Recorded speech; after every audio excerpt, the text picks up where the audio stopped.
कुनै समयमा सिंहलद्वीप अर्थात् आजको श्रीलङ्का, त्यहाँ एकजना राजा राज्य गर्दथे। उनको देहावसानपछि उनका 3 छोराहरूमध्ये एक छोरालाई राजा बनाउनु परेको थियो र यसै क्रममा विद्वानहरू साथै ज्योतिषीहरूको परामर्श हुन थाल्छ। त्यसपछि निर्क्योलमा पुग्छ कि यी 3 जना राजकुमार मध्ये सबभन्दा योग्यलाई नै राजा बनाउनु पर्छ। यो जेठो छोरो या कान्छो या माइलो भनेर अयोग्य शासक बन्दियो भने सबै जनताले दुःख पाउँछ। अतः सवाल जेठो कान्छो माइलो होइन, सवाल योग्यता हो। जहिले पनि जहाँ पनि योग्यताले नै शासन गर्नु पर्दछ। अन्यथा नातावादको हिसाबले, वरीयताको हिसाबले जुन शासक बन्छ, प्राय जसो त्यो सम्पूर्ण जनताको दुःखको कारक तत्त्व बन्छ। र यही कुरालाई मध्यनजर राखेर ती विद्वानहरूले, राजसभाका विद्वानहरूले माइलो छोरालाई राजा बनाउने निर्क्योलमा पुगे। यद्यपि माइलो छोरोको पालो त सामान्य परम्परा अनुसार थिएन, तर सवाल परम्पराको होइन, सवाल योग्यताको। फेरि एकपल्ट शासक जहिले पनि योग्यता सम्पन्न नै चाहिन्छ। यसको अरू कुनै मापदण्ड हुनु हुँदैन, यो उनीहरूको बुझाइ थियो। साँच्चै माइलो छोरो राजा बनाइए र त्यसपछि शासन व्यवस्था सुमधुर त हुँदै गयो, याद राख्नुहोस् यहाँ। तर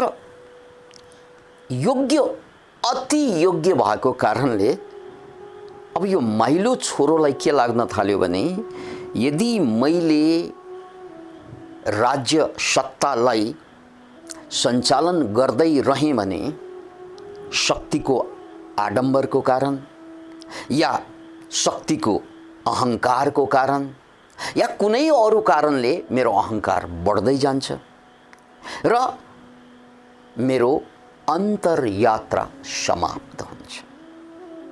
मेरो आफूलाई चिन्ने यात्रा समाप्त हुन्छ। यो कुरामा उनी छर्लङ्ग भए। अब उनी दुविधामा छन्। राजा बनेर जनताको सेवा गर्ने वा अन्तर्यात्रा गरेर जीवनको अर्थ बुझ्ने, ज्ञान प्राप्ति गर्ने, मोक्ष प्राप्त गर्ने र त्यसपछि फेरि जनताको सेवा गर्ने। यो दुविधामा उनी राजा बनेर पनि सेवा गर्न सक्थे र ज्ञानी बनेर पनि सेवा गर्न सक्थे। राजा बनेर सेवा गर्दा त्यो सतही हुन्छ, किनकि मान्छेको समस्या भनेको भौतिक मात्र हुँदैन, सामाजिक मात्र हुँदैन। अन्तिम मान्छेको समस्या हुन्छ मानसिक समस्या। अन्तिम मान्छेको समस्या हुन्छ मानसिक समस्या। पुनः एकपल्ट अन्तिम मान्छेको समस्या हुन्छ मानसिक समस्या।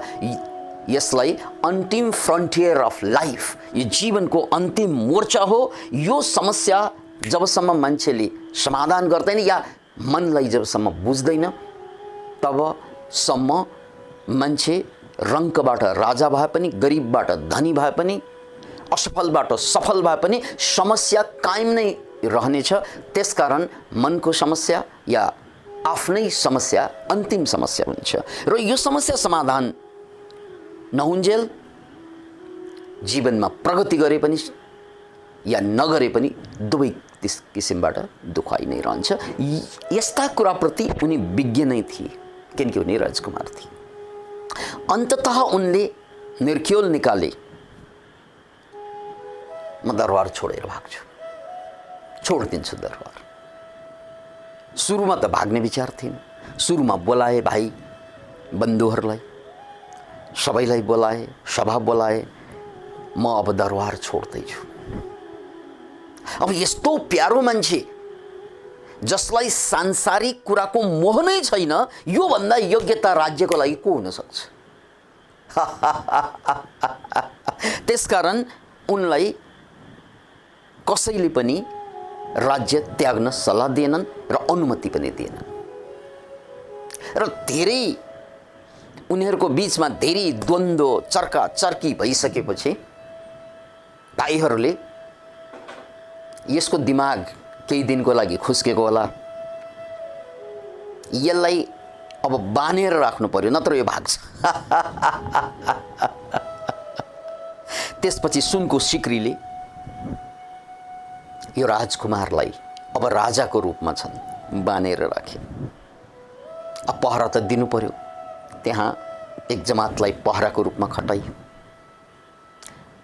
तर यो मान्छे, यो राजा, यो बुद्धिमान मान्छे, यो साँच्चै अध्यात्मको प्यासी मान्छे, जसलाई संसारप्रति कुनै अब लिनु दिनु मोह केही पनि नभइसकेको अवस्थामा पुगेको मान्छे, बौद्धिक रूपमै सही, बुद्धिको स्तरमै सही।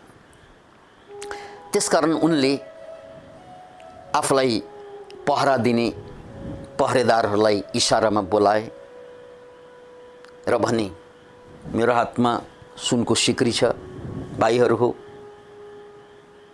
यदि तिमीहरू सम्पन्न बन्न चाहन्छौ भने यो सिक्री खोल, यो सुनको सिक्री तिमीहरूलाई नै। त्यसो भन्नासाथ दङ्ग परेछन्। सुनको सिक्री पाउने लोभमा राजालाई खोलिदिए र राजा त्यहाँबाट भागेछन्।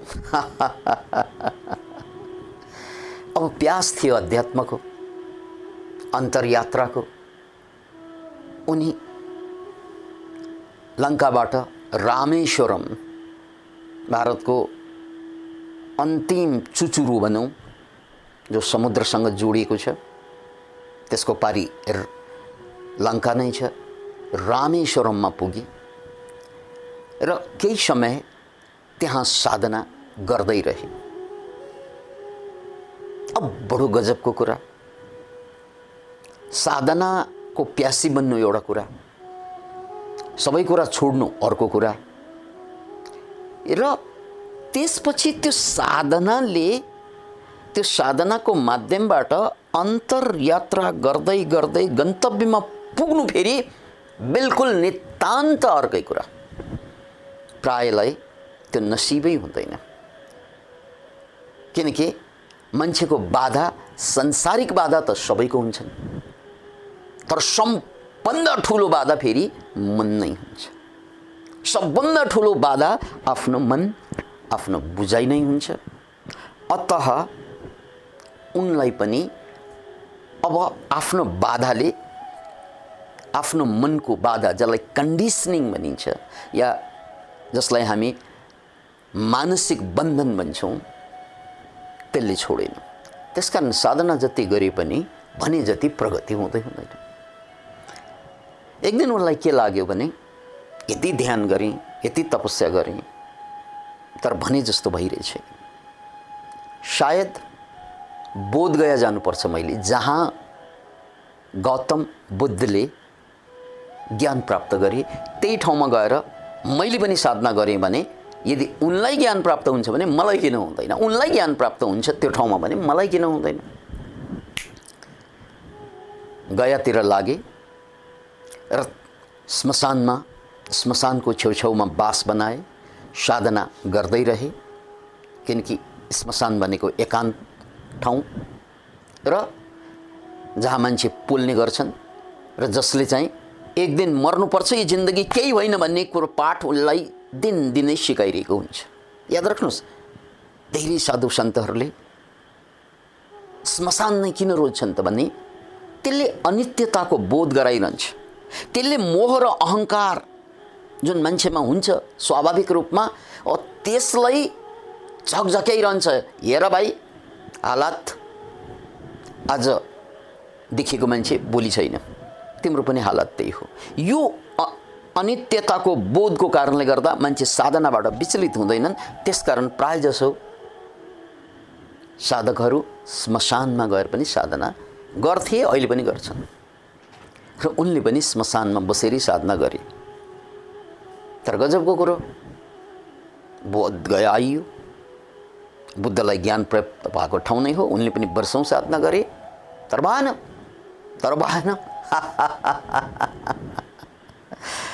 र यही क्रममा उनी एक दिन भिक्षा माग्दै एउटा भट्टीमा पुगेछन्।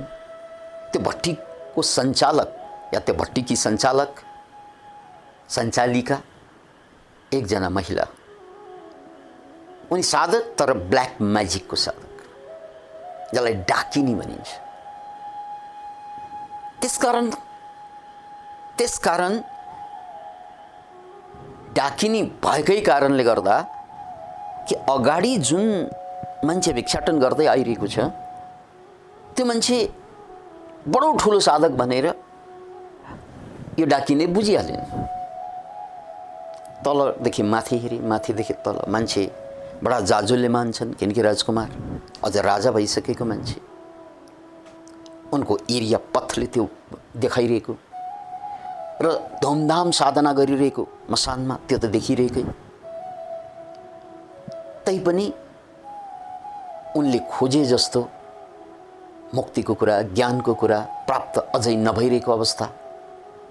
र यो नहुनुको कारण के हो त? डाकिनी आफै पनि साधिका भएकोले उनले बुझिहालिन् कि उनको हृदय चक्रमा, यहाँ सिम्बल प्रयोग भएको छ हृदय चक्र। त हृदय चक्रमा अझै मटरको दाना जति अहंकार बाँकी छ, विकार बाँकी छ। अनि त्यो अहंकार विकार भनेको के त भन्नाले बुझाइ। याद राख्नुहोस् यो शब्द, किनकि हरेक मान्छेको एउटा बुझाइ हुन्छ। त्यो बुझाइ उनको अन्तिम जीवनको बन्धन बन्छ, जीवनको अन्तिम बन्धन बन्छ। आफ्नै बुझाइ, घर छोडे, दरबार छोडे, परिवार छोडे, तर उनले बुझाइ त छोड्न सकेको छैन। बुझाइ त उनीसँगै त साथ आएको हो। लङ्का छोडे, भारत आए, गए, छुट्यो सबै, तर नछुटेको कुरा के बुझाइ। अतः त्यो बुझाइकै कारणले गर्दा उनी अड्किरहेको, र यो म बुझाइको कारणले अड्किरहेको भन्ने कुराको बोध नहुने फेरि उनलाई अझै लागिरहेको होला ठिक गुरु नपाएको, अथवा ठिक साधना नभएको, अथवा यो नपुगेको त्यो नपुगेको, अझै उनले बाहिर देखिरहेको होला। त बाहिरको बन्धन भनेको सरल बन्धन हो, त्यसलाई च्वाट्टै तोड्न सकिन्छ। एउटा गुरु नभए अर्को गुरु छ, एउटा ठाउँ नभए अर्को ठाउँ छ, एउटा समय नभए अर्को समय छ। तर यी सबै कुरा ठुलो बन्धन होइन, सानो बन्धन। त्यसलाई तोड्न सकिन्छ, फेर्न सकिन्छ। गर्नै नसक्ने, तोड्नै नसक्ने, फेर्नै नसक्ने बन्धन के त भन्नाले मनकै बन्धन हो, बुझाइको बन्धन हो। त्यो बुझाइको बन्धन सबैमा हुन्छ, सबै साधकमा हुन्छ, उनमा पनि थियो। र सबभन्दा ठुलो दुःखद कुरा, मेरो यो बुझाइले मलाई छेकिरहेको भन्ने कुरा उसले कहिल्यै बुझ्दैन, साधकले कहिल्यै बुझ्दैन। बुझेको भए ऊ साधक बन्दैन, सिद्ध बन्थ्यो। बुझेको भए ऊ साधक बन्दैन, सिद्ध बन्थ्यो। बुझेको भए ऊ साधक बन्दैन, सिद्ध बन्थ्यो। आफूले नबुझे के त अर्कोले त बुझिहाल्छ। मेरो आँखाले मलाई देख्न नसके के त मेरो अगाडिको मान्छेले, उसको आँखाले त मलाई देखिरहेको हुन्छ। हो, भले ही मेरो आँखाले मलाई देख्न सक्दैन, यो स्वाभाविक कुरा हो, तर मेरो अगाडिको मान्छेको आँखाले जहिले पनि मलाई देखिरहेको हुन्छ। त्यसकारण मैले अरूको आँखामाथि पनि भरोसा गर्नुपर्ने हुन्छ। आफूलाई चिन्न बुझ्नको लागि अरूको आँखामाथि पनि भरोसा गर्नुपर्ने हुन्छ। डाकिनीले उनलाई चाहिँ ठ्याक्कै भन्दिन्, तिमी लङ्काका राजा हौ, राजकुमार हौ, राजा भयौ, भागेर आयो। अब तिमीसँग सबै कुरा छोडेर आउँदा पनि एउटा कुरा तिमीले छोड्न सकेनौ। त्यो के त भन्नाले तिम्रो बुझाइ। यो बुझाइ यदि तिमीले छोड्न सक्यौ भने तिम्रो साधना अन्तरयात्रा पूर्णतातिर जान्छ। यो कुरा भन्नु पर्थ्यो डाकिनीले, तर यो कुरा डाइरेक्ट उनलाई भन्यो भने फेरि कसैले मान्दैन। फेरि यो कुरा डाइरेक्ट भनिदियो भने फेरि कसैले मान्दैन कि अहङ्कारमा ठ्याङ ठ्याङ चोट लाग्छ। त्यसकारण त्यहाँ एउटा उपाय कौशल्यता, उपाय कुशलता अपनाउनु थियो। त्यसैले डाकिनीले जानी बुझी नै सडेको खाना उनको भिक्षा पात्रमा हालिदिन्छन्, गनाउने खाना यसरी सुँग्छन्, गनाउँछ खाना, फुट्ट फाल्दिन्छ। डाकिनी हाँस्छन्।